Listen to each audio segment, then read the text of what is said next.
हम्म।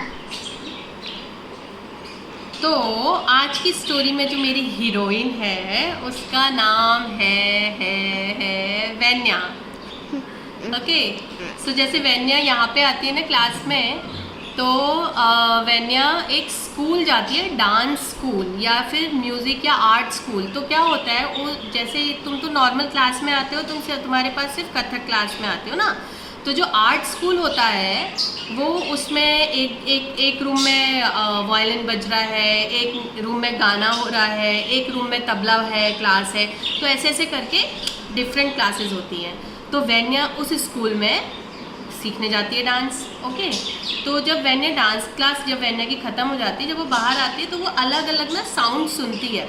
तो उसको एक साउंड बहुत अट्रैक्ट करती है, तो वो उस क्लास के दरवाजे में जाके बाहर से उसको चुपके चुपके सुनती है। तो वो क्लास होती है तबले की क्लास, और उसको बड़ा अच्छा लगता है वो तबला सुनना। तो ऐसे ही वो डेली ऐसा करती है। डांस क्लास के बाद वो तबले की क्लास में जाती है और बाहर से चुपचाप साइड में खड़े होकर सुनती है। और उसके मन में फिर एक दिन आता है कि काश मैं भी तबला सीख पाती, लेकिन मैं कैसे सीखूँगी, ये तबले में तो सारे बॉयज़ हैं। तो कभी हम डांस में भी सोचते हैं ना कि हम डांस तो सिर्फ लड़कियां ही करती हैं, लेकिन ऐसा नहीं है, डांस बॉयज़ भी करते हैं, है ना। तो जैसे कभी आरव बोलता है कि मम्मा क्लास में कोई बॉय क्यों नहीं है, मैं डांस क्यों नहीं कर सकता। तो ये हमारा सोचना है कि हम कोई चीज़ कर सकते हैं या नहीं कर सकते हैं। आर्ट तो हर किसी के लिए ओपन है ना। आर्ट के लिए ऐसा नहीं है कि बॉयज़ ही होने चाहिए या गर्ल्स ही होने चाहिए, लेकिन वैन्या ऐसा समझती है कि तबले के लिए जो है ना सिर्फ बॉयज़ ही तबला कर सकते हैं, ये गर्ल्स का इंस्ट्रूमेंट नहीं है। पर उसको बहुत अच्छा लगता है सुनना। तो फिर ऐसे होते होते बहुत टाइम निकल जाता है। तो एक दिन जो अंदर तबले के क्लास में टीचर सिखा रहे होते हैं, तो वो ऑब्जर्व कर रहे होते हैं धीरे धीरे वैन्या को कि ओह अच्छा, ये लड़की जो है बाहर खड़े होकर तबला सुनती है सबका। तो वो इसको बुलाते हैं, बच्चे इधर आओ। तो वैन्या बड़े डर डर के जाती है। हाँ जी सर, तुम डेली अपनी क्लास के बाद घर क्यों नहीं जाती हो? सर मुझे है ना तबला सीखना बहुत अच्छा लगता है, तबला सुनना बहुत अच्छा लगता है। सुनना बहुत अच्छा लगता है तो सीखना अच्छा नहीं लगता? लगता तो है, पर है ना मैं डांस सीख रही हूँ, तो तबला मैं कैसे टाइम निकालूंगी, कैसे अपने मम्मी को बोलूँगी कि मुझे तबला भी सीखना है, और यहाँ पे तो सारे बॉयज़ हैं। तो कहते तो क्या हो गया, बॉयज़ हैं तो लड़कियां नहीं सीखती क्या? इतनी फेमस तबला प्लेयर जो हैं, आप देखो जाके घर पे मम्मा को पूछो, सारी इतनी फेमस जो गर्ल्स भी तबला बजाती हैं। तो और अगर आपको तबला सीखना है तो मैं अपनी मम्मी पापा से बात कर लेता हूँ। तो वैन्या बड़ी खुश होती है। वैन्या बोलती है ठीक है सर, आप बात कर लीजिए, मुझे तो बड़ा शौक है सीखने का। तो कहते हैं ठीक है। वो सर जो है उनसे बात कर लेते हैं, उसके वैन्या के पेरेंट्स से, और वैन्या डांस क्लास के बाद तबले क्लास के लिए जाती है। तो शुरू में तो वैन्या बहुत ही मन लगा के जो है तबला सीखती है, क्योंकि उसको तो चांस मिल गया तबला बजाने का। धीरे धीरे करके वैन्या अच्छा तबला सीखने लगती है, और जो तबले से है ना उसको डांस में हेल्प मिल रही है वो बहुत ही अमेजिंग है। उसको समझ में आ रहा है मैथमेटिक्स, उसको ताल समझ में आ रही है उससे, तो उसको और भी मज़ा आता है बहुत, वो आनंद लेके तबला बजाती है। ठीक है।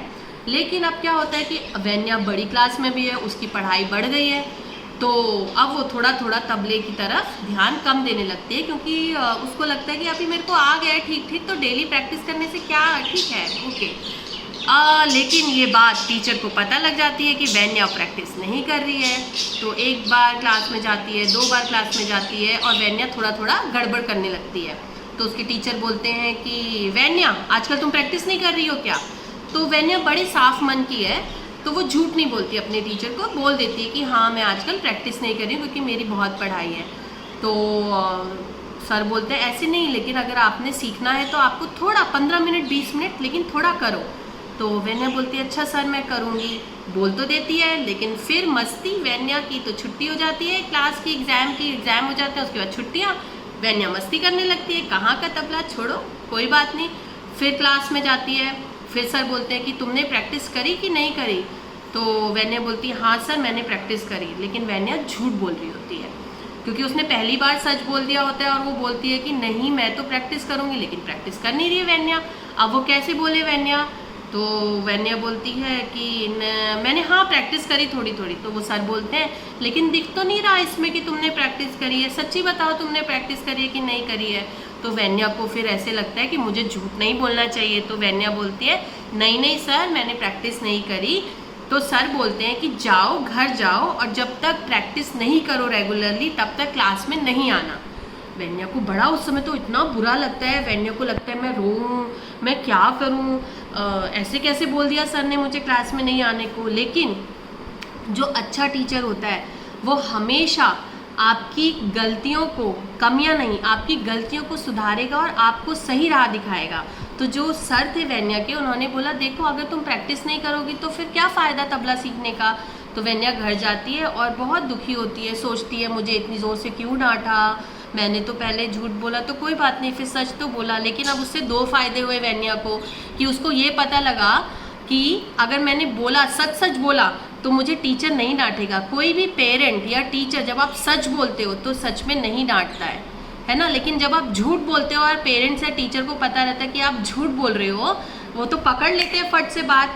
तो इससे हमें क्या पता लगता है कि हमें सच बोलना चाहिए, पर ऐसे नहीं कि डेली आके बोलो तुमने प्रैक्टिस किया, नहीं मैंने तो प्रैक्टिस नहीं किया कल करूँगी, और बोलो और प्रैक्टिस ही ना करो, डेली आके ऐसा सच बोलो कि ऐसे नहीं, ठीक है। फिर वेन्या घर जाती है और उसके बाद खूब मन लगा के प्रैक्टिस करती है तबले की। और इतने 3-4 साल बाद वेन्या इतना अच्छा तबला बजाने लगती है कि उसके टीचर बहुत खुश होते हैं, है ना। तो उसके टीचर बोलते हैं कि हमेशा प्रैक्टिस करते रहना चाहिए। जैसे हम डांस में प्रैक्टिस करते हैं, जैसे हम स्कूल जाते हैं, स्कूल से घर आते हैं, होमवर्क करते हैं, जब हमारा टेस्ट होता है तो हम डबल पढ़ाई करते हैं, वैसे ही जब हम किसी भी आर्ट फॉर्म को या किसी भी अपनी हॉबी को पैशन बनाते हैं तो उसके लिए हमें डेली प्रैक्टिस करनी चाहिए।